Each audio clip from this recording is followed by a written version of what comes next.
Mambo vipi? Mimi naitwa Ferolex DX Mswaga, niko hapa kukujuza kuhusu teknolojia na mambo yaliyopita kuhusu teknolojia. Karibu sana. Leo nipo na kitu kinaitwa Color ID.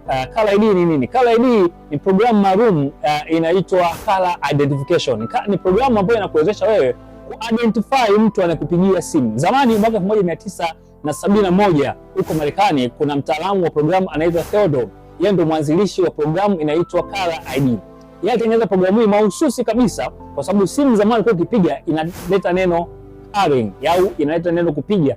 Haujui nani anakupigia au namba gani anakupigia. Ukisikia sauti inakurahisishia. Kwa hiyo programu hii inaitwa kiusalama kwa sababu unapopigiwa simu yako inabidi ujue imetoka wapi au imepigwa kutokea wapi. Kwa hiyo programu ya Color ID ikamwezesha mtumiaji wa simu kujua namba inapigwa kutoka wapi. Kwa hiyo inakuwezesha wewe upokee ama usipokee. Kwa hiyo ikarahisisha utumiaji wa simu. Sasa hivi kuna programu zimezalishwa kutokana na neno Color ID.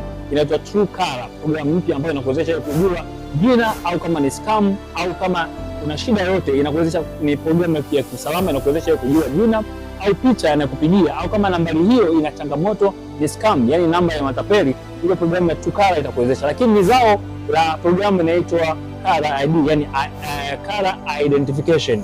Karibu sana kwenye teknolojia. Mimi naitwa Ferolex DX Mswaga, digital presenter, na kukaribisha hapa kupata mambo mengi kuhusu teknolojia. Uko unajua au uko fahamu, basi mimi nimekujuza hapa.